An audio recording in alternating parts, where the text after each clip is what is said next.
It was past midnight when a frail old man quietly turned the handle of his bedroom door, his trembling hands clutching a worn-out shawl that belonged to his wife. Outside, the moon hung low in the sky, washing the silent street with a pale, cold glow. Inside that house, once filled with laughter, warmth, and family dinners, an elderly couple tiptoed barefoot through the hallway, their hearts pounding harder than ever before. Each creak of the wooden floor felt like thunder, each breath like a plea for mercy. They weren't thieves or fugitives. They were parents, escaping their own son's home. And the reason for their silent flight was something that would break any parent's heart. If you believe in kindness, family, and second chances, then please take a moment to like, comment, share, and subscribe to our channel, Everyday Heroes. Your small act of support helps us continue sharing true stories that touch the heart and remind us of the humanity we all share. For 30 years, Abdul Rahman and his wife, Sakeena, had built a simple life in their small village. They had raised 2 children, Imran and Zara, with honesty, sacrifice, and prayer. Abdul had worked as a schoolteacher, his life dedicated to shaping young minds, while Sakeena had been the quiet strength behind every meal, every stitched shirt, every sleepless night when the children were sick. When Imran grew up, he became their pride, a university graduate who found a good job in the city and promised his parents a comfortable life in their old age. But life, as it often does, had other plans. When Abdul retired and his health began to fade, Imran insisted they move into his city home. "You've done enough for me, Abba," he had said with affection. "Now it's my turn." Sakeena had packed their few belongings with tears of gratitude, believing their final years would be peaceful, surrounded by family. At first, everything seemed perfect. The house was big, the food plentiful, and their son seemed genuinely happy to have them there. But over time, small cracks began to show, and Sakeena, ever the quiet observer, began to feel something unsettling in the air. Their daughter-in-law Amina was polite in public but cold in private. She avoided eating with them, complained about extra work, and often rolled her eyes when Abdul asked for tea. The house that once felt warm began to feel like a cage, one where they had to ask permission to breathe.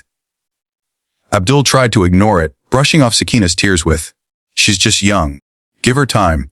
But the time they gave only deepened the silence. They began to feel invisible, 2 aging souls wandering like ghosts through their own son's home. Then came the night that changed everything. Sakeena had gotten up around midnight to fetch a glass of water. As she passed by the kitchen, she heard Amina's voice, low and sharp, speaking on the phone. At first, she didn't want to eavesdrop, but something in Amina's tone froze her where she stood. "I'm telling you," Amina hissed, "they can't stay here anymore. They're becoming a burden. His father needs medicine every week. His mother keeps the house smelling like some village shack. I'm done.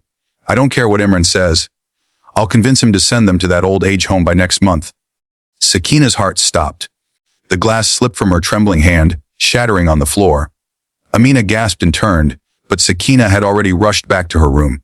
Abdul woke to find his wife shaking uncontrollably, tears streaming down her face. When she told him what she had heard, the old man sat in silence, his face pale as ashes.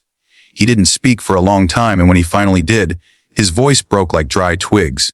"We'll leave," he said simply. Before they do, that night, with nothing but a small bag of clothes and Abdul's savings hidden inside an old envelope, they slipped out the back door. The city streets were silent, except for the occasional hum of distant traffic. They walked slowly hand in hand, their old bodies tired but their spirits burning with quiet pain. Every step felt heavier than the last, not because of fear, but because they were walking away from the very person they had once prayed for, cried for, sacrificed everything for.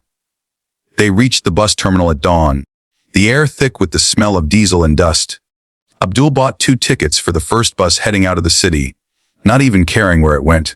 Sakeena rested her head against the window, tears tracing down her wrinkled cheeks.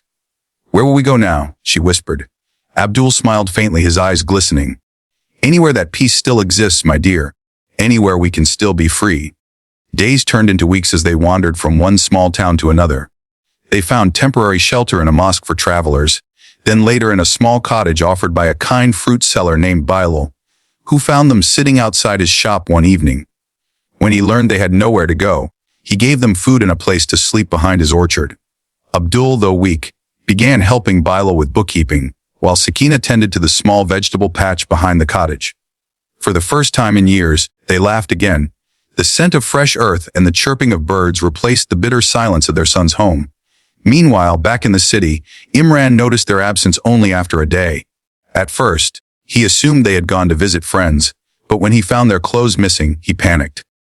He searched hospitals, police stations, and bus terminals.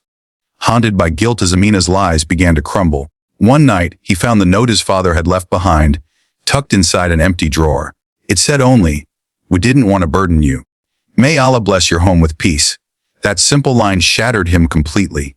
Weeks later, Imran finally found them through a charity that had seen Abdul's name on a donation list for food supplies. When he arrived at Bilal's orchard, he broke down upon seeing his parents. His once proud father now frail but peaceful, his mother's hands roughened by work but steady with love. He fell to his knees, sobbing apologies that could no longer undo what had been done. Sakeena wept quietly but didn't move to hug him. Abdul looked at his son, eyes heavy with both love and sorrow. "You've come too late," he said softly.